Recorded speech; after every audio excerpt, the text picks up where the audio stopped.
പ്രശ്നങ്ങൾ പറഞ്ഞ യൂട്യൂബ് ചാനലിലേക്ക് മാന്യ പ്രേക്ഷകർക്ക് സ്വാഗതം. കേരളത്തെ നിരന്തരമായി ദ്രോഹിക്കുകയാണ്.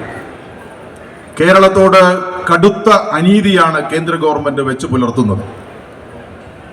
രണ്ടാം മോഡി ഗവൺമെന്റിന്റെ ആരംഭം മുതൽ തന്നെ കേരളത്തിലെ ഇടതുപക്ഷ ഗവൺമെന്റിനെ അസ്ഥിരപ്പെടുത്താൻ, ഇല്ലായ്മ ചെയ്യാനുള്ള വലിയ പരിശ്രമം നിങ്ങൾ ആരംഭിച്ചു. സാമ്പത്തികമായി കേരളത്തെ ഞെരുക്കുന്നത് മാത്രമല്ല, കേരളത്തിലെ ആരിഫ് മുഹമ്മദ് ഖാൻ എന്ന് പറയുന്ന ഗവർണറെ ഉപയോഗപ്പെടുത്തി കേരളത്തെ വല്ലാതെ ദ്രോഹിക്കുന്നതിന് വേണ്ടിയിട്ടുള്ള വലിയ പരിശ്രമം നിങ്ങൾ നടത്തി. അതിനെല്ലാം അതിജീവിച്ചാണ് കേരളത്തിലെ ഇടതുപക്ഷ ജനാധിപത്യ മുന്നണി ഗവൺമെന്റ് ഇപ്പോൾ മുന്നേറുന്നത്. ഈ ബഡ്ജറ്റ് തന്നെ നിങ്ങൾ പരിശോധിച്ചാൽ നിങ്ങൾക്കറിയാം, കേരളത്തിന് അർഹമായത് തരുന്നില്ല എന്ന് മാത്രമല്ല, കേരളമെന്ന് വാക്കുച്ചരിക്കാൻ പോലും നിർമ്മലാ സീതാരാമന് സാധിക്കുന്നില്ല എന്നുള്ളത് ഏറ്റവും പ്രധാനപ്പെട്ട കാര്യമാണ്. കേരളത്തിൽ നിന്ന് പോയിട്ടുള്ള 2 കേന്ദ്രമന്ത്രിമാർ മലയാളികളുടെ മുഖത്ത് കാർക്കിച്ചു തുപ്പുന്ന സമീപനമാണ് സ്വീകരിക്കുന്നത്. ഇതിനെല്ലാം എതിരായിട്ടാണ് ലോകത്തെമ്പാടുമുള്ള മലയാളികളെ ചേർത്തുപിടിച്ച് ഈ നാടിന്റെ ആവശ്യം ഉന്നയിച്ചുകൊണ്ട് നാം ഈ സമരപക്ഷോ പരിപാടി നടത്തുന്നത്. വയനാടിനു വേണ്ടി ഇന്നലെ ഡൽഹിയിൽ സമരസഖാക്കൾ പങ്കെടുക്കുന്ന വലിയ പരിപാടി ഇന്നലെ ഡൽഹിയിൽ സംഘടിപ്പിക്കുകയുണ്ടായി. ഇന്ന് കേരളം മുഴുവൻ ഇത്തരത്തിലുള്ള സമരപരിപാടികൾ നടന്നു വരികയാണ്. ഞാൻ ദീർഘിപ്പിക്കുന്നില്ല. കേരളത്തിലെ ജനങ്ങൾ കേന്ദ്ര ഗവൺമെന്റിന് എതിരാണ്. നിങ്ങൾ നോക്കൂ, ഇന്നലെ ഉപതെരഞ്ഞെടുപ്പ് നടന്നു. തിരുവനന്തപുരം നഗരസഭയിൽ ഒരു ഉപതെരഞ്ഞെടുപ്പ് നടന്നു. അത് ശ്രീവരാഹത്താണ്. ശ്രീവരാഹം തെരഞ്ഞെടുപ്പിൽ കഴിഞ്ഞ തവണ LDF ആണ് ജയിച്ചത്. ആ തെരഞ്ഞെടുപ്പിൽ ജയിക്കുന്നതിനു വേണ്ടി ഞാൻ കണക്കുകൂട്ടുന്നത് 1 കോടിയോളം രൂപ കേവലം ഒരു നഗരസഭയുടെ തെരഞ്ഞെടുപ്പിൽ വിജയിക്കുന്നതിനു വേണ്ടിയിട്ട് BJP എന്ന് പറയുന്ന കക്ഷി ചെലവഴിച്ചു. 1 കോടിയോളം രൂപ ചെലവഴിച്ച് ആ പ്രദേശത്തുള്ള ആളുകളുടെ വീട്ടിലെല്ലാം കയറി ജോലി വാഗ്ദാനം ചെയ്ത്, ചിലർക്കെല്ലാം കേന്ദ്രത്തിന്റെ ഭാഗമായിട്ടുള്ള ചില കമ്പനികളിലും ചില സ്ഥലങ്ങളിലുമെല്ലാം ജോലി കൊടുക്കാമെന്ന് വാഗ്ദാനം ചെയ്ത്, ചില ആളുകളെ ഞാൻ മനസ്സിലാക്കുന്നത് വിഴിഞ്ഞത്ത് പറഞ്ഞുവിട്ട് അവിടെ ഇന്റർവ്യൂകൾ നടത്തി. എന്തെല്ലാം ചെയ്യാമോ അത് മുഴുവൻ ശ്രീവരാഹം തെരഞ്ഞെടുപ്പിൽ ജയിക്കുന്നതിനു വേണ്ടി BJP നടത്തി. പക്ഷേ ഇടതുപക്ഷ ജനാധിപത്യ മുന്നണിയുടെ നിശ്ചയദാർഢ്യത്തോടുകൂടിയുള്ള പ്രവർത്തനം, പഴുതടച്ച പ്രവർത്തനം, അത് വീണ്ടും തിരിച്ചു പിടിക്കാൻ അല്ലെങ്കിൽ ആ മണ്ഡലം നിലനിർത്താൻ നമുക്ക് സാധിച്ചു എന്നുള്ളതാണ് ഏറ്റവും പ്രധാനമായിട്ടുള്ളത്. BJPയെ ജനങ്ങൾ വെറുക്കും. ഈ മലയാളികൾ നിശ്ചയമായിട്ടും BJP വെറുക്കും. ആ നിലയിലുള്ള പ്രവർത്തനമാണ് BJP ഭരണാധികാരികൾ ഇന്ന് ചെയ്തുകൊണ്ടിരിക്കുന്നത് എന്ന് ഓർമ്മപ്പെടുത്തിക്കൊണ്ട്, നിശ്ചയമായും ഈ സമരത്തിൽ പങ്കെടുത്ത മുഴുവൻ സഖാക്കളെയും പാർട്ടിയുടെ ജില്ലാ കമ്മിറ്റിക്ക് വേണ്ടി അഭിനന്ദിച്ചുകൊണ്ട് ഈ സമ്മേളനം ഔപചാരികമായി ഉദ്ഘാടനം ചെയ്ത് സംസാരിക്കാൻ പ്രിയങ്കരനായിട്ടുള്ള ഗോവിന്ദൻ മാഷിനെ ക്ഷണിക്കുകയാണ്. കേരളത്തിൻ്റെ ചരിത്രത്തിൽ ഒരു പുതിയ അധ്യായം രചിക്കുന്ന ഉജ്ജ്വലമായൊരു സമരമാണ് ഇന്ന് കേരളത്തിൽ അങ്ങോളം ഇങ്ങോളം നടന്നു വരുന്നത്. വയനാടിൽ LDFൻ്റെ ഭാഗമായിട്ടുള്ള സമരം ഇന്നലെയും ഇന്നുമായി ഡൽഹിയിൽ നടക്കുകയാണ്. കേന്ദ്ര ഗവൺമെൻറ് മുണ്ടക്കൈ ചൂരൽമല ദുരന്തത്തിന് കേന്ദ്ര സഹായം നൽകാത്തതിൽ പ്രതിഷേധിച്ചുകൊണ്ടാണ് അവിടെയുള്ള പാവപ്പെട്ട മനുഷ്യർ, ഏതാണ്ട് 300-ലധികം ആളുകൾ മരിച്ചു. നിരവധി പേരെ ഇപ്പോഴും കണ്ടെത്തിയിട്ടില്ല. ആയിരക്കണക്കിന് വീടുകൾ തകർന്നു. പുനരധിവാസത്തിന് 2000 കോടി രൂപയെങ്കിലും കേന്ദ്രം നൽകണം എന്നാവശ്യപ്പെട്ടുകൊണ്ടാണ് വിവിധ ബാങ്കുകളിൽ നിന്ന് അവരെടുത്ത കടം ദേശാധികൃത ബാങ്കുമായിട്ട് ബന്ധപ്പെട്ട് എഴുതി തള്ളണം എന്ന കാര്യം കേരള ബാങ്കിൽ നിന്നെടുത്ത കടം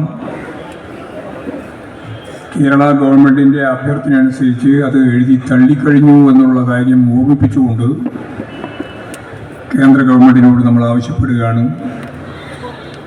ആ ദുരന്ത ഭൂമിയിൽ നിന്ന് രക്ഷപ്പെട്ടു നിൽക്കുന്ന ആ കുടുംബങ്ങളെ നിലനിർത്താൻ വേണ്ടി അവർ വാങ്ങിയ കടം എഴുതിത്തള്ളാനാവശ്യമായ നിലപാട് സ്വീകരിക്കണം എന്നെല്ലാമാണ് അവർ മുന്നോട്ടേക്ക് വെക്കുന്ന മുദ്രാവാക്യം. കേന്ദ്ര ഗവൺമെൻറ്റിൻ്റെ തെറ്റായ നിലപാടിനെ ശക്തിയായിട്ട് പ്രതിഷേധിക്കാൻ തുടങ്ങിയിട്ട് കേരളത്തിൽ വർഷങ്ങളായി. ഇടതുപക്ഷ ജനാധിപത്യ മുന്നണി ഗവൺമെൻറ് കേരളത്തിൽ ഭരണം തുടങ്ങിയിട്ട്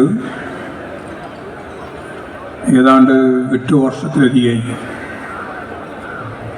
വളരെ ചുരുക്കം മാസം കഴിയുമ്പോൾ ഏതാണ്ട് 9 വർഷം. 2026 മെയ്യിൽ വീണ്ടും തിരഞ്ഞെടുപ്പ് നടക്കാൻ പോവുകയാണ്. അസംബ്ലി തിരഞ്ഞെടുപ്പിൻ്റെ ഭാഗമായി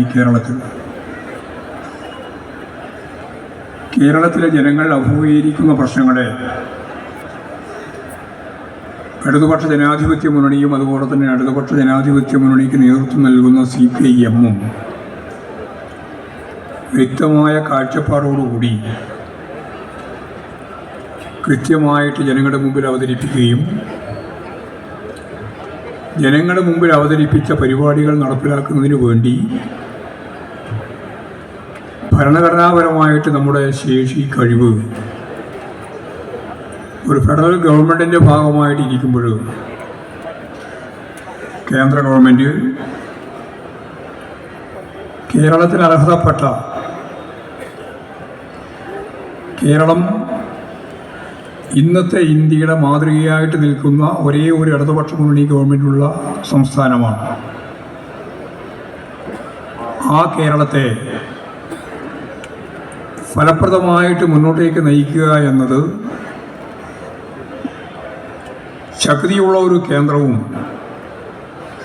പ്രബലമായ സംസ്ഥാനങ്ങളും എന്ന ഫെഡറൽ സംവിധാനത്തിൻ്റെ ഭാഗമായി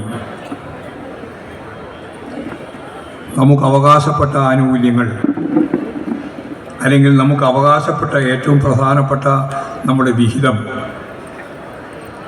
കേന്ദ്ര ഗവൺമെൻറ്റാണ് മുഴുവൻ ടാക്സും ഇപ്പോൾ പിരിക്കുന്നത്. GST വന്നതോടുകൂടി അതിൻ്റെ കൃത്യമായ വിഹിതം നമുക്ക് നൽകുന്നില്ല. അത് നൽകണം.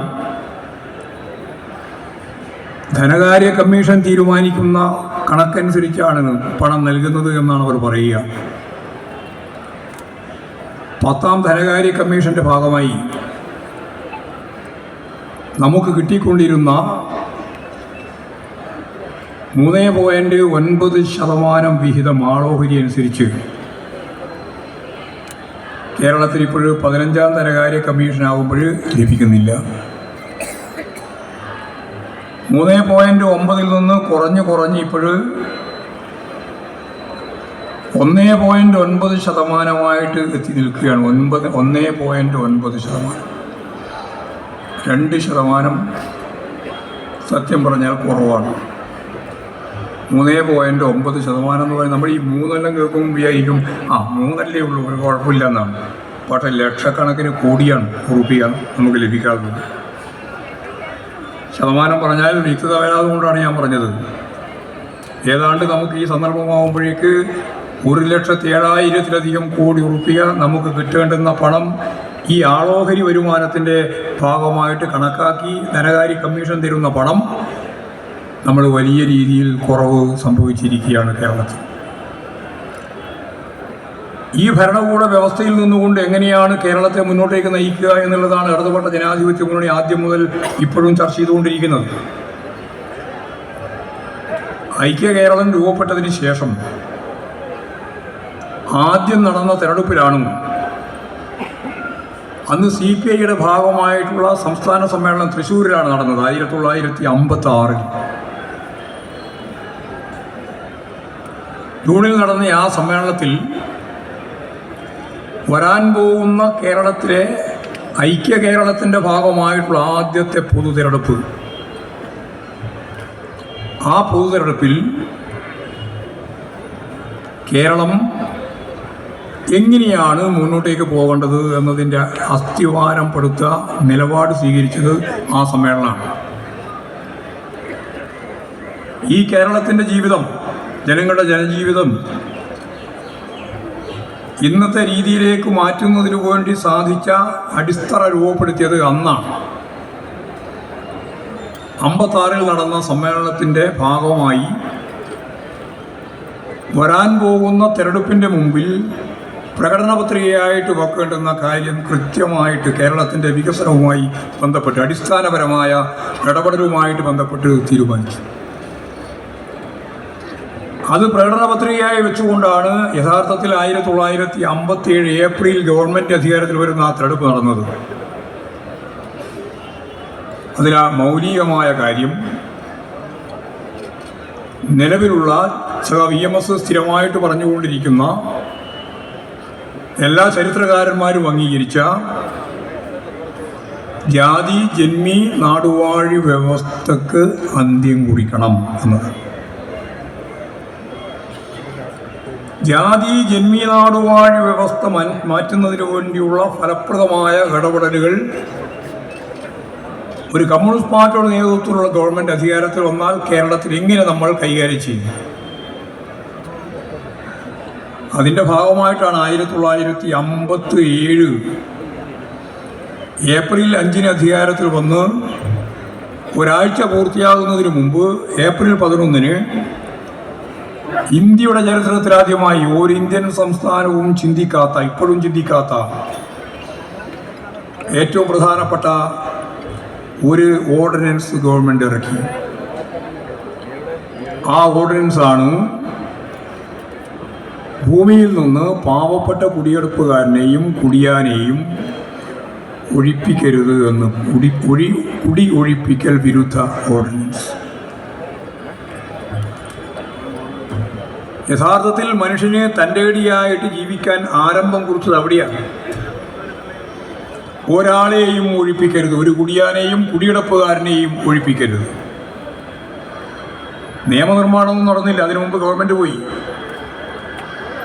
പക്ഷേ ആ ഓർഡിനൻസോടുകൂടി കേരളത്തിലെ ലക്ഷക്കണക്കിന് മനുഷ്യർക്ക് നിൽക്കാൻ ഒരിടമായി. അത്രയേ ഉള്ളൂ. ഭൂമിയെല്ലാം പൂർണ്ണമായിട്ട് കിട്ടിയിട്ടൊന്നുമില്ല.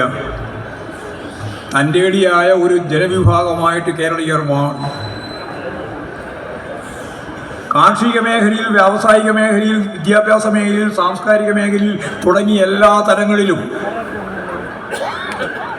എങ്ങനെയാണ് കേരളം മുന്നേറേണ്ടത് എന്നതിന് കൃത്യമായ ദിശാബോധം നൽകിയ ഗവൺമെൻറ് അതായിരുന്നു 57-ലെ ഗവൺമെൻറ്. 57-ലെ ഗവൺമെൻറ്റിനെ അവർക്ക് സഹിക്കാനേ പറ്റിയിട്ടില്ല. സാമ്രാജ്യത്വം, നമ്മൾ വിചാരിക്കും ഈ അമേരിക്ക എന്ന് പറയുന്ന അതിവിപുലമായ സാമ്രാജ്യത്വ ശക്തി, ആയുധശേഷിയുള്ള ഏറ്റവും പ്രധാനപ്പെട്ട സാമ്പത്തിക കരുത്തുള്ള രാജ്യം, അവർ ഇന്ത്യയുടെ ഇങ്ങേ ഭാഗത്തുള്ളൊരു കേരളത്തെപ്പറ്റി ചിന്തിക്കുന്നുണ്ടോ എന്ന് പലരും ആലോചിച്ചു എന്ന് വരാം. കാരണം അമേരിക്ക അവിടെ വലിയ സാമ്രാജ്യത്വത്തിൻ്റെ ഭാഗമായിട്ട് അതിൻ്റെ തലപ്പത്തിരിക്കുകയാണ്. ഇപ്പോഴാണെങ്കിൽ എന്തും ചെയ്യാൻ തയ്യാറുള്ള ട്രംപ് എന്ന് പറയുന്ന ഭരണാധികാരി തീവ്ര വലതുപക്ഷത്തിൻ്റെയും വലതുപക്ഷമായി ഇപ്പോഴവിടെ നിലകൊള്ളുകയാണ്. ആ സന്ദർഭത്തിലാണ് ഞാനിവിടെ നിങ്ങളോട് സംസാരിക്കുന്നത്. അപ്പോൾ 1957-ൽ VMSൻ്റെ ഗവൺമെൻറ് അധികാരത്തിൽ വന്നിട്ട് ഞാൻ ഈ പറഞ്ഞതുപോലെ അടിസ്ഥാനപരമായിട്ടുള്ള കാര്യങ്ങളിൽ ഇടപെട്ടുകൊണ്ട് ജനങ്ങളുടെ ജീവിത നിലവാരം മെച്ചപ്പെടുത്താൻ വേണ്ടിയുള്ള ഫലപ്രദമായ നിലപാടുകളും നയങ്ങളും സ്വീകരിച്ച് നിയമനിർമ്മാണങ്ങൾ നടത്തി മുന്നോട്ടേക്ക് പോകുമ്പോൾ ഇന്ത്യയിൽ ആകെയുള്ള കമ്മ്യൂണിസ്റ്റ് പാർട്ടിയുടെയും സ്വതന്ത്രന്മാരുടെയും സംയുക്തമായി നടക്കുന്ന ഗവൺമെൻറ് ആ ഗവൺമെൻറ്റിനെ വെച്ച് പൊറിപ്പിച്ചുകൂടാ എന്ന നിലയിൽ എല്ലാ ജാതി മത സംഘടനകളും രാഷ്ട്രീയ പാർട്ടികളും സാമ്രാജ്യത്വവും എല്ലാം ചേർന്ന് നടത്തിയിട്ടുള്ള വളരെ വൃത്തികെട്ട ഒന്നായിരുന്നു അന്നത്തെ വിമോചന സമരം. 57-ൽ ഗവൺമെൻറ് വരുന്നു. 59 ആകുമ്പോഴേക്ക് വിമോചന സമരം. ഞാനിത് ഇവിടെ എന്തുകൊണ്ടാണ് വിശദീകരിക്കുന്നത് എന്ന് ചോദിച്ചാൽ 2025-ൽ കേന്ദ്ര ഗവൺമെൻറ്റിനെതിരായിട്ട് നമ്മൾ സമരം നടത്തുന്ന ഈ സന്ദർഭത്തിൽ കേരളത്തിൽ മുമ്പ് ചെയ്തതുപോലെ അവരാഗ്രഹിക്കുന്ന രീതിയിൽ സാമ്രാജ്യത്വ പിന്തുണ എല്ലാം ഉണ്ടെങ്കിലും ഈ കേരളത്തിലെ ഇടതുപക്ഷ ജനാധിപത്യ മുന്നണി ഗവൺമെന്റിനെ താഴെ ഇറക്കാൻ ഭരണഘടനയുടെ കറുത്ത വകുപ്പ് ഉപയോഗിച്ച് കേന്ദ്ര ഗവൺമെന്റിന്, BJP ഗവൺമെന്റിന് അവരാഗ്രഹിച്ചാലും ആഗ്രഹിച്ചില്ലെങ്കിലും ഈ ഗവൺമെന്റിനെ അന്നത്തെ ജവഹർലാൽ നെഹ്റുവിന്റെ കാലത്ത് ഇന്ദിരാഗാന്ധിയുടെ പിന്തുണയോടുകൂടി അന്ന് പിരിച്ചിട്ട് വിട്ടതുപോലെ ഇന്ന് ഈ കേരളത്തിലെ ഗവൺമെന്റിനെ പിരിച്ചുവിടുന്നതിന് ഈ BJP ഗവൺമെന്റിനാവില്ല എന്നുള്ളതാണ് അടിസ്ഥാനപരമായ കാര്യം. അത് ചെറിയ പ്രശ്നമല്ല, ആവില്ല. നിങ്ങൾക്ക് ഇവിടെ ഗവർണറൊക്കെ വീമ്പിളക്കിയിട്ടുണ്ട് മുമ്പ്, ഞങ്ങൾ അങ്ങനെയാക്കി ഇങ്ങനെയാക്കും, ഒന്നും നടക്കില്ല. കേരളത്തിലെ ഇടതുപക്ഷ ജനാധിപത്യ മുന്നണി ഗവൺമെന്റ് വ്യക്തമായ നിലപാട് സ്വീകരിച്ച് മുമ്പോട്ടേക്ക് പോവുകയാണ്. അങ്ങനെ മുന്നോട്ടേക്ക് പോകുന്ന ഈ ഗവൺമെന്റിനെ പിന്നെന്താ ചെയ്യുക? ഇതാ പ്രശ്നം. പിരിച്ചുവിടാനാവില്ല. പിന്നെന്താ ചെയ്യുക? പിരിച്ചുവിടാനാവില്ലെങ്കിൽ പിന്നെ അവർക്ക് ചെയ്യാൻ സാധിക്കുന്നത് ഒരു സാമ്പത്തിക ഉപരോധത്തിലൂടെ പുതുതായിട്ട് GST ഉൾപ്പെടെ രൂപപ്പെടുത്തി നമുക്ക് കിട്ടേണ്ടുന്ന നികുതി പണമെല്ലാം അവർ തന്നെ പിരിച്ച് അവരുടെ ഔദാര്യം പോലെ നമുക്ക് നൽകിക്കൊണ്ടിരിക്കുന്ന സന്ദർഭത്തിൽ അവരാഗ്രഹിക്കുന്നത് പോലെ മാത്രമേ നമുക്ക് നൽകുള്ളൂ എന്നുള്ള ഭരണഘടനാപരമായ ഒരു കാര്യവും ഞങ്ങൾക്ക് ബാധകമല്ല എന്ന് പറഞ്ഞുകൊണ്ടിരിക്കുന്ന ഒരു പശ്ചാത്തലത്തിലാണ് യഥാർത്ഥത്തിൽ കേന്ദ്ര ഗവൺമെന്റിന്റെ നിലപാടുകൾക്കെതിരായി കേരള വ്യാപകമായിട്ട് കഴിഞ്ഞ ബഡ്ജറ്റ് കൂടി മുന്നിൽ വെച്ച് ശക്തിയായ സമരത്തിലേക്ക്, പ്രക്ഷോഭത്തിലേക്ക് പോകണമെന്ന് കമ്മ്യൂണിസ്റ്റ് പാർട്ടി ഓഫ് ഇന്ത്യ, മാർക്സിസ്റ്റും ഇപ്പോൾ ഇടതുപക്ഷ ജനാധിപത്യ മുന്നണിയും എല്ലാം തീരുമാനിച്ചിട്ടുള്ളത്. എന്തൊക്കെയാണ് മുദ്രാവാക്യങ്ങൾ എന്നുള്ള കാര്യമില്ല ഇവിടെ വിശദീകരിക്കപ്പെട്ടിട്ടുണ്ട്. ഇവിടെ വിശദീകരിച്ചവരാണ്, വിശദീകരണം കേട്ടവരാണ് നിങ്ങളല്ല. ഞാനതിലേക്കൊന്നും കൂടുതൽ കടക്കാൻ ആഗ്രഹിക്കുന്നില്ല. വളരെ വ്യക്തതയോടുകൂടി നമുക്കറിയാം, കേരളത്തിലെ ഇടതുപക്ഷ ജനാധിപത്യ മുന്നണി ഒരു ബദൽ സംവിധാനമാണ്. കേന്ദ്ര ഗവൺമെന്റിന്റെ സാമ്പത്തിക നിലപാടുമായിട്ട് ബന്ധപ്പെട്ട് പരിശോധിച്ച് നോക്കിയാൽ ഒരു ബദൽ സംവിധാനമാണ് കേരളം. നമുക്കറിയുന്ന പോലെ ഇന്ന് ലോകം പുതിയ സാമ്പത്തിക നയത്തെ ഒന്നുമല്ല പിൻപറ്റുന്നത്. പഴയ മുതലാളിത്ത സാമ്രാജ്യത്വ നയം തന്നെയാണ്. പേരെല്ലാം അങ്ങോട്ടും ഇങ്ങോട്ടും മാറ്റുന്നു എന്ന് മാത്രമേ ഉള്ളൂ. നമ്മളെല്ലാം കേട്ടതുപോലെ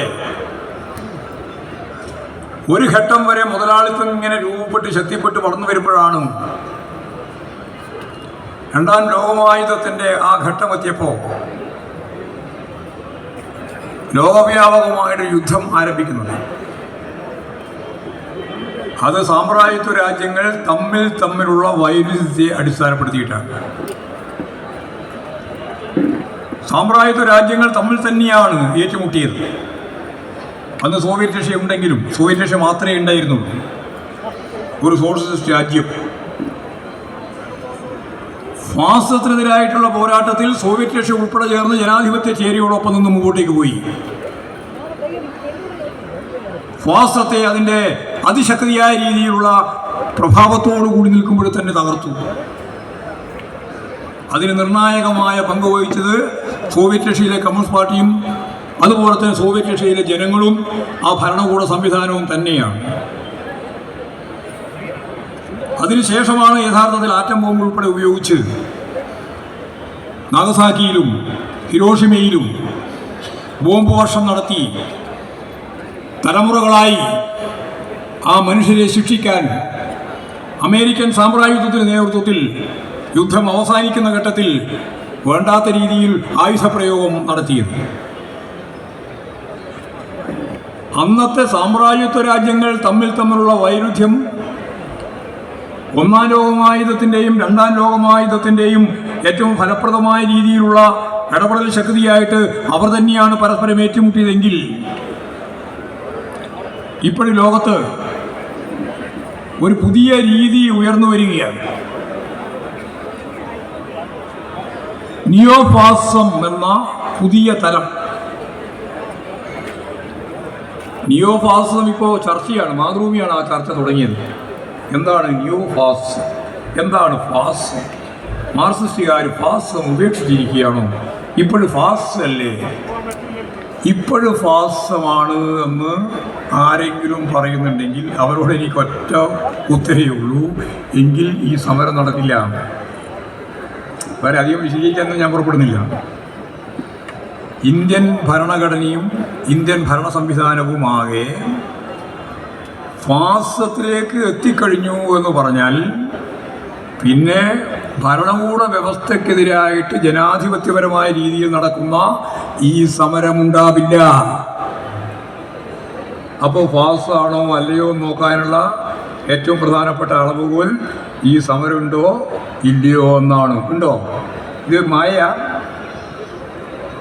ഈ സമരം മായയാണോ അല്ല നമുക്ക് തോന്നുന്നതാണോ? വസ്തുതാപരമായിട്ട് ഈ സമരം നടക്കുകയാണ്. ഇവിടെ മാത്രമല്ല, ഡൽഹിയിൽ നടക്കുന്നു. അവിടെ കേന്ദ്രത്തിൽ 2 ദിവസമായി സമരമാണ്. കേരളത്തിൽ ഉടനീളം ഇന്ന് സമരമാണ്. ലോകത്തിൻ്റെ വിവിധ മേഖലയിൽ നടക്കുന്ന സമരത്തോടൊപ്പം ഐക്യദാർഢ്യം പ്രകടിപ്പിച്ചുകൊണ്ട് ഈ ഇന്ത്യയുടെ വിവിധ മേഖലകളിൽ പല ആവശ്യങ്ങൾ മുന്നോട്ടേക്ക് വെച്ച് സമരങ്ങളും പ്രക്ഷോഭങ്ങളും നടത്താൻ ഇപ്പോഴും നമുക്ക് അനുവാദമുണ്ട്. അതിൻ്റെ അർത്ഥം ഇന്ത്യ പഴയകാലത്തെ ഫാസിസത്തിൻ്റെയോ പുതിയ കാലത്തെ ഫാസിസത്തിൻ്റെയോ ഭാഗമായി നിൽക്കുന്നു എന്ന് പറയുന്നതിൽ അടിസ്ഥാനമില്ല. കുറേ ദിവസമായിട്ട് ചർച്ച തുടങ്ങിയിട്ട് നമ്മളെ സംബന്ധിച്ചിടത്തോളം നല്ല ധാരണ വേണം.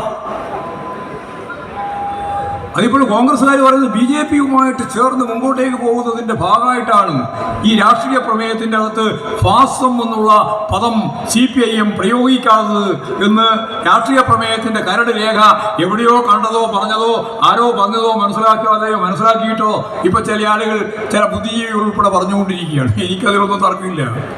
ഞങ്ങൾക്കിത് വ്യക്തമായ ധാരണയുണ്ട്. ഞങ്ങളുടെ ധാരണ എന്താ?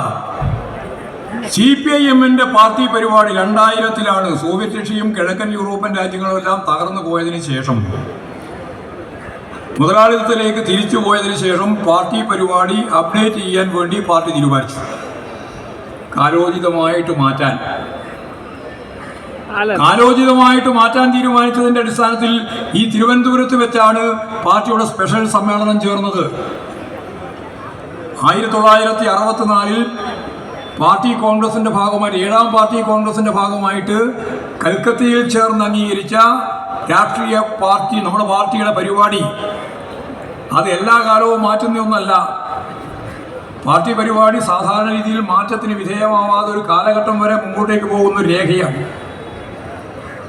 എന്നാൽ സാർവദേശീയ രംഗത്ത് വന്ന വലിയ മാറ്റം, ആ മാറ്റം അടിസ്ഥാനപ്പെടുത്തിയിട്ട് പാർട്ടി സെൻട്രൽ കമ്മിറ്റി തീരുമാനിച്ചു നമുക്ക് കാലോചിതമായിട്ട് നമ്മുടെ പാർട്ടി പരിപാടിയിൽ മാറ്റം വരുത്തണം. കാരണം സോവിയറ്റ് റഷ്യയും കിഴക്കൻ യൂറോപ്യൻ രാജ്യങ്ങളും സോഷ്യലിസ്റ്റ് ക്യാമ്പും അതേപ്പറ്റിയെല്ലാമുള്ള പരാമർശങ്ങളുള്ള അതിൻ്റെ എല്ലാം ഭാഗമായിട്ട് രൂപപ്പെട്ട ഒരു പാർട്ടി പരിപാടിയാണ് 1964-ലെ 7ാം പാർട്ടി കോൺഗ്രസിൻ്റെ ഭാഗമായി കൽക്കത്തയിൽ തയ്യാറാക്കിയ പാർട്ടി കോൺഗ്രസ് തീരുമാനത്തെ അടിസ്ഥാനപ്പെടുത്തിയുള്ള രേഖ. നമ്മൾ തീരുമാനിച്ചു അത് മാറ്റണം. കാരണം സോവിയറ്റ് റഷ്യയില്ല, കിഴക്കൻ യൂറോപ്യൻ രാജ്യങ്ങളിലെ സോഷ്യൽ സമ്പദ് വ്യവസ്ഥയില്ല. എന്നാൽ ജനകീയ ചൈനയുണ്ട്, വിയറ്റ്നാമുണ്ട്, ക്യൂബയുണ്ട്, ലാവോസ് ഉണ്ട്, വടക്കൻ കൊറിയയുണ്ട്. ഈ രാജ്യങ്ങളെല്ലാം സോഷ്യലിസ്റ്റ് സമ്പദ് വ്യവസ്ഥയുടെ ഭാഗമായിട്ട് നിൽക്കുന്നുണ്ട്. പ്രതിവിപ്ലവ ശക്തികൾ അതിശക്തിയായിട്ട് ചൈനയെ ആക്രമിക്കാൻ ശ്രമിച്ചിട്ടുണ്ട്. ഇതെല്ലാം വെച്ചുകൊണ്ടുള്ള ഒരു രേഖ തയ്യാറാക്കണം. സോഷ്യലിസത്തിൻ്റെ തകർച്ചയല്ല, സോഷ്യലിസം പ്രയോഗിക്കുന്നതിൽ വരുത്തിയ വീഴ്ചയാണ് എന്ന് കൃത്യതയോടുകൂടി ആ പാർട്ടി പരിപാടിയുടെ ഭാഗമായിട്ട് പുതുക്കിയ പാർട്ടി പരിപാടിയുടെ ഭാഗമായി നമ്മൾ എത്തിച്ചേർന്ന നിഗമനം വ്യക്തമാക്കുകയും ചെയ്തു.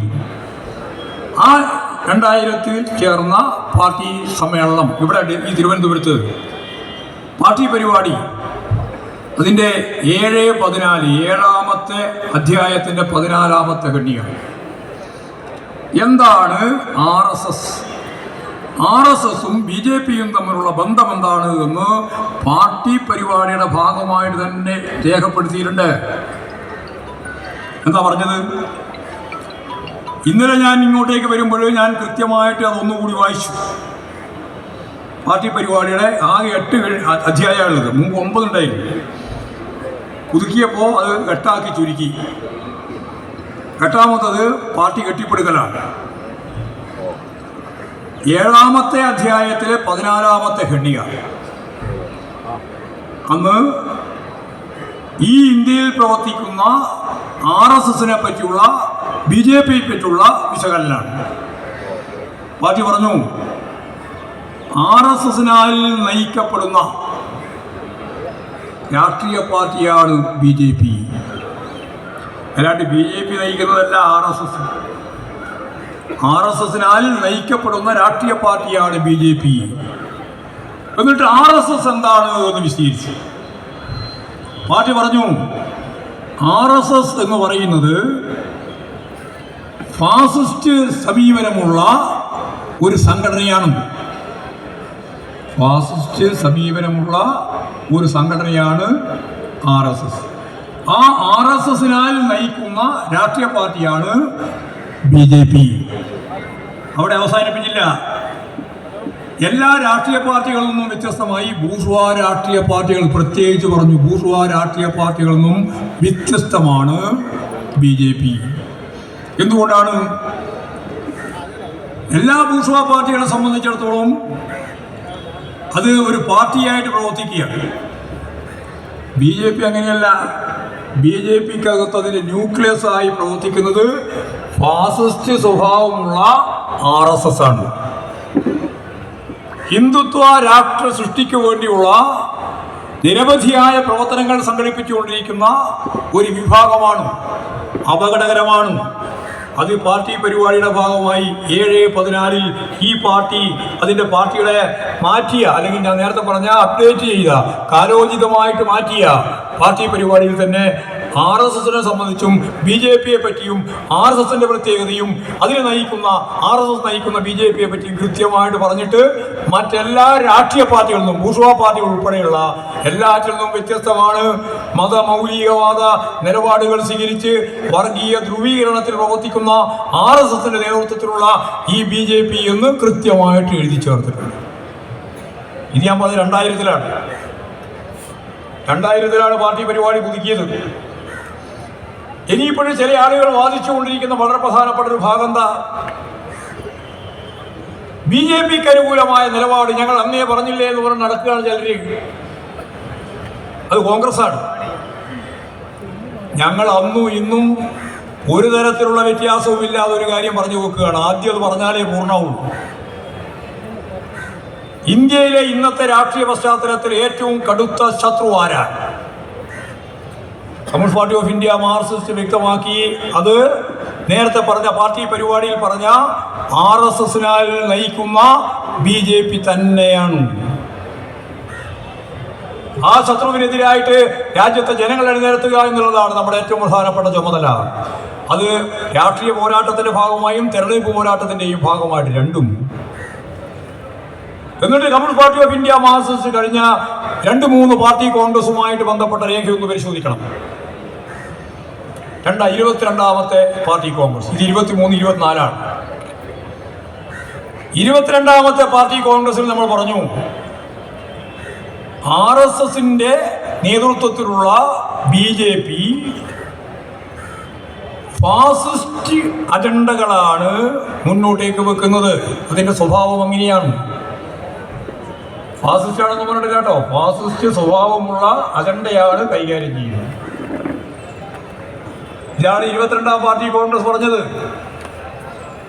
23ാം പാർട്ടി കോൺഗ്രസിന്റെ ഭാഗമായിട്ടും ഞങ്ങൾ കൃത്യമായിട്ട് പറഞ്ഞു, ഇന്ത്യയിൽ മതധ്രുവീകരണത്തെ അടിസ്ഥാനപ്പെടുത്തി കോർപ്പറേറ്റുകളുടെ താല്പര്യം സംരക്ഷിക്കാൻ ഫാസിസ്റ്റ് പ്രവണതയുള്ള നിലപാടുകളാണ് സ്വീകരിക്കുന്നത് എന്നാണ്. നേരത്തെ അജണ്ടയാണ്, ഇത് നിലപാടുകളാണ്. ഫാസിസ്റ്റ് രീതിയിലുള്ള നിലപാടുകൾ നരേന്ദ്രമോദി ഗവൺമെന്റ് സ്വീകരിച്ചുകൊണ്ടിരിക്കുകയാണ്. ഇതിനെതിരായി ജനാധിപത്യ മതനിരപേക്ഷ ഉള്ളടക്കം കൈകാര്യം ചെയ്യാൻ താല്പര്യമുള്ള മുഴുവൻ ശക്തികളെയും ചേർത്ത് വേണം മുന്നോട്ടേക്ക് പോകാൻ എന്ന് കമ്മ്യൂണിസ്റ്റ് പാർട്ടി ഓഫ് ഇന്ത്യ, മാർക്സിസ്റ്റിന്റെ കണ്ണൂർ സമ്മേളനം 23ാം പാർട്ടി കോൺഗ്രസിന്റെ ഭാഗമായി പറഞ്ഞു വെച്ചു. എന്നിട്ട് പാർട്ടി പറഞ്ഞു, ഈ BJPയെ എങ്ങനെയാണ് തോൽപ്പിക്കുക? ഈ വായിക്ക് തോന്നുന്നതെല്ലാം പറഞ്ഞു നടക്കുന്ന ഈ കോൺഗ്രസ്സുകാരോട് ഉൾപ്പെടെ ഞാൻ പറയാൻ ആഗ്രഹിക്കുക, എങ്ങനെയാണ് കോൺഗ്രസിനെ തോൽപ്പിക്കാനാവുക? അതുവരെ തോൽപ്പിക്കാനാവില്ല എന്നാണ് കോൺഗ്രസിന്റെ ഉൾപ്പെടെ ധാരണ. 23ാം പാർട്ടി കോൺഗ്രസിന്റെ ഭാഗമായിട്ട് ഞാൻ ഈ പറഞ്ഞ കാര്യം ഭരണകൂട വ്യവസ്ഥയുടെ പൊതുപ്രവണതയായ RSSന്റെ നേതൃത്വത്തിലുള്ള BJP കൈകാര്യം ചെയ്യുന്ന ഫാസിസ്റ്റ് അജണ്ടയിൽ നിന്ന് അത് നടപ്പിലാക്കാനുള്ള പ്രക്രിയയിലേക്ക് പോയ BJPയെ കൃത്യമായിട്ട് വിശകലനം ചെയ്തുകൊണ്ട് തന്നെ പാർട്ടി പറഞ്ഞു, ഇവർ യഥാർത്ഥത്തിൽ മതനിരപേക്ഷ ഉള്ളടക്കത്തെ തകർക്കുന്നതാണ്, ജനാധിപത്യ സംവിധാനത്തെ തകർക്കുന്നതാണ്, മത മൗലികവാദ നിലപാട് സ്വീകരിച്ച് മുന്നോട്ടേക്ക് പോകുന്നതിൻ്റെ പിന്നിൽ ഒരു അർത്ഥശാസ്ത്രമുണ്ട്. അതാണ് വിശകലനം ചെയ്തത്. ഇത് ദർശനാണല്ലോ. ഒരു അർത്ഥശാസ്ത്രമുണ്ട്. അർത്ഥശാസ്ത്രം എന്താ? അതാണ് പുത്തൻ കോളനി വ്യവസ്ഥ എന്ന് പിന്നീട് വിളിക്കുന്ന പുതിയ സാമ്പത്തിക വ്യവസ്ഥ. പുതിയ സാമ്പത്തിക വ്യവസ്ഥ. ആ പുതിയ വ്യവസ്ഥയാണ് ഇപ്പോൾ ലോകവ്യാപകമായിട്ട് ശക്തിപ്പെട്ടുകൊണ്ടിരിക്കുന്നത്. അതിൻ്റെ പ്രത്യേകത എന്താ? അതിൻ്റെ പ്രത്യേകതയാണ് 24ാം പാർട്ടി കോൺഗ്രസിൽ നമ്മൾ കണ്ടത്. അതിലേക്ക് വരുന്നതിന് മുമ്പ് 23ാം പാർട്ടി കോൺഗ്രസിൽ എങ്ങനെ BJPയെ തോൽപ്പിക്കാമെന്ന കാര്യം അടവ് നയമായി ഞങ്ങൾ പ്രഖ്യാപിച്ചു. അതിന് വളരെ വലിയ സ്വീകാര്യതയാണ് കിട്ടിയത്. ഞാൻ പറഞ്ഞില്ലേ, കോൺഗ്രസ്സുകാർക്ക് തന്നെ ഈ ഗവൺമെന്റിനെ BJPയെ താഴെ ഇറക്കാൻ കഴിയുമെന്നുള്ളതിന് ഒരു പ്രതീക്ഷയില്ലാതിരിക്കുമ്പോഴാണ് സഖാവ് യെച്ചൂരി CPIMന്റെ അന്നത്തെ ജനറൽ സെക്രട്ടറി കൃത്യതയോടുകൂടി കണ്ണൂർ പാർട്ടി കോൺഗ്രസിന് ശേഷം ഈ ലൈൻ അവതരിപ്പിച്ചത്. എന്താ ലൈൻ? BJPയെ തോൽപ്പിക്കാം. എങ്ങനെ തോൽപ്പിക്കാം? വെറുതെ ഒരു സ്വപ്നം പോലെ തോൽപ്പിക്കാന്ന് പറഞ്ഞതല്ല. പാർട്ടി പറഞ്ഞു 67% ജനങ്ങൾ,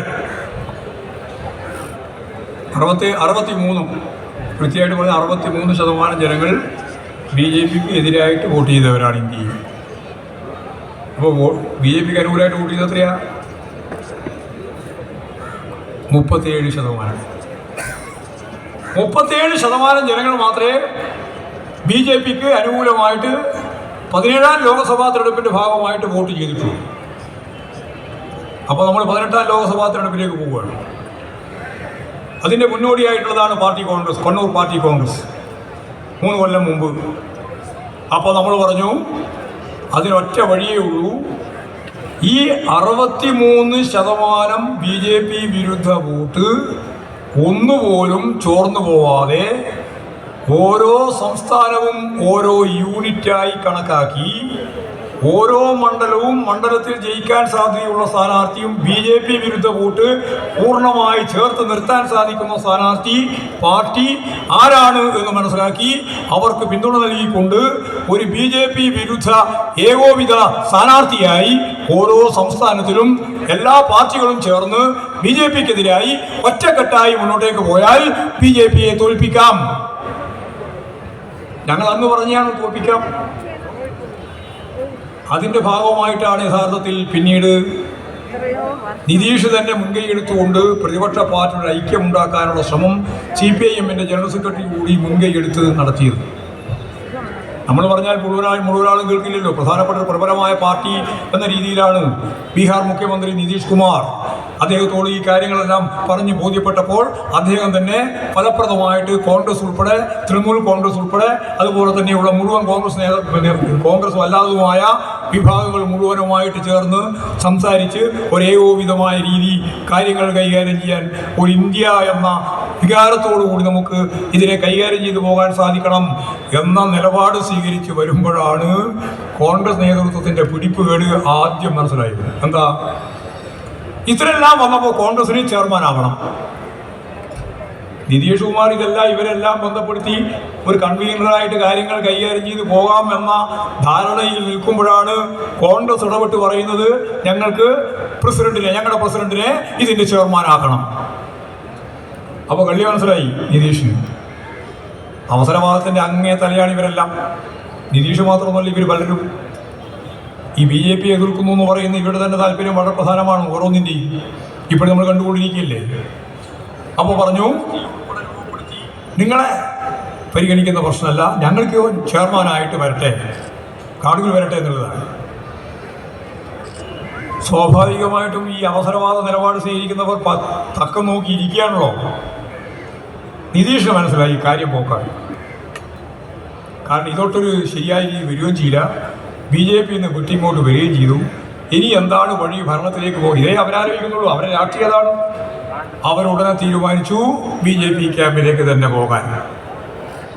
അപ്പോൾ നമ്മുടെ പത്രങ്ങളെല്ലാം എഴുതി, അയ്യോ പോയി, ഒരു സാധ്യത വന്നതാണ്, മങ്ങിപ്പോയി, ഇനി രക്ഷയില്ല എന്ന നിലപാട് സ്വീകരിച്ചപ്പോഴും സഖാവ് സീതാറാം യെച്ചൂരി തന്നെയാണ് പറഞ്ഞത്, ഭയപ്പെടാനില്ല.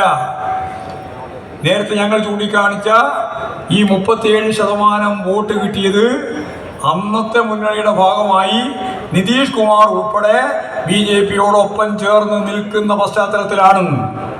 അപ്പോൾ പുതുതായിട്ടൊന്നും നഷ്ടപ്പെട്ടില്ല എന്നർത്ഥം. നമുക്കിനിയും സാധ്യതയുണ്ട്. ഈ 63% യോജിപ്പിക്കാൻ കഴിഞ്ഞാൽ സാധ്യതയുണ്ട്. അതിനടിസ്ഥാനത്തിലാണ് പിന്നെ ഇന്ത്യ ബ്ലോക്ക് രൂപം കൊണ്ടത്. ആ ഇന്ത്യ ബ്ലോക്കിന്റെ ഭാഗമായിട്ട് ഫലപ്രദമായിട്ട് അപ്പോഴും പ്രവർത്തിക്കാൻ കോൺഗ്രസ് തയ്യാറായോ?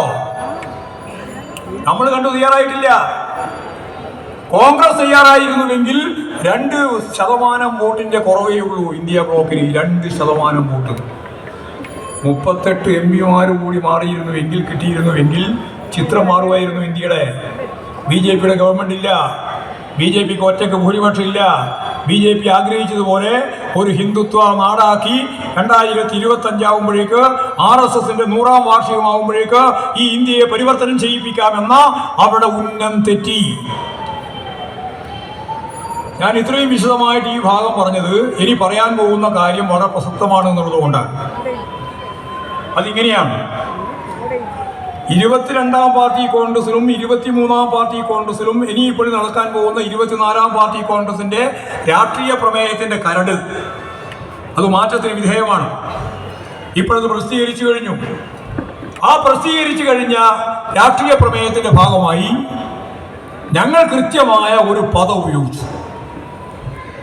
22ാം പാർട്ടി കോൺഗ്രസിലും 23ാം പാർട്ടി കോൺഗ്രസിലും, അല്ലെങ്കിൽ ഇനി ഞാൻ നേരത്തെ പറഞ്ഞതുപോലെ പാർട്ടി പരിപാടിയുടെ 7 അധ്യായത്തിലെ 14ാം ഖണ്ഡികയിലും പറഞ്ഞതിൽ നിന്ന് അല്പവ്യത്യാസത്തോടുകൂടി ഇന്നത്തെ ലോക പശ്ചാത്തലത്തെ വിശകലനം ചെയ്തിട്ട് ഒരു പദം ഞങ്ങൾ ഉപയോഗിച്ചു. ആ പദം എന്താ? ആ പദമാണ് ഇപ്പോൾ ചർച്ച ചെയ്തുകൊണ്ടിരിക്കുന്ന പുതിയ ഫാസിസ്റ്റിക് എന്ന് പറയും, ഫാസിസ്റ്റ് പ്രവണതയുള്ള ഒരു സംവിധാനത്തിലേക്കാണ് RSS BJP സംവിധാനം ഇന്ത്യയെ നയിക്കുന്നത് എന്നാണ്.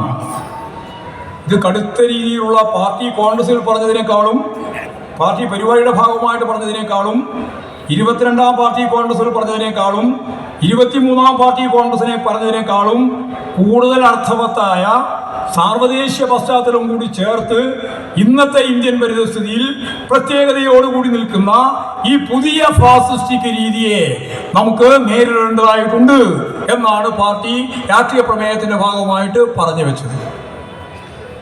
ഇനി ഇവിടെ ഒരു പ്രധാനപ്പെട്ട പ്രശ്നം എന്താണ് ഈ പുതിയത് എന്ന്, നിയോ എന്നുള്ള പദം എന്തുകൊണ്ടാണ് ഉപയോഗിച്ചത്? അത് വളരെ ഗൗരവമുള്ള ഒരു കാര്യമാണ്. അത് നമ്മുടെ സഖാക്കൾക്ക് മനസ്സിലാക്കുന്നതിന് വേണ്ടി പാർട്ടി രാഷ്ട്രീയ പ്രമേയം അവതരിപ്പിച്ചതിന് ശേഷം പാർട്ടി മെമ്പർമാർക്ക് മനസ്സിലാക്കാൻ എന്താണ് ഞങ്ങൾ നവഫാസിസ്റ്റ് അല്ലെങ്കിൽ നവഫാസിസത്തെ പറ്റി, നവഫാസിസ്റ്റിക് രീതിയെ പറ്റി ഒക്കെ പറയുന്നത് എന്നുള്ളതിനൊരു കുറിപ്പ് പാർട്ടി സെൻട്രൽ കമ്മിറ്റി തന്നെ തയ്യാറാക്കി താഴെ പാർട്ടി മെമ്പർമാർക്ക് നൽകി. ഇതാണ് മഹാരഹസ്യമായ ഒരു രേഖ ഞങ്ങൾക്ക് കിട്ടിയിരിക്കുന്നു എന്നുകൊണ്ട് മാതൃഭൂമി സ്വീകരിച്ചത്. ഒരു രഹസ്യ രേഖയല്ല.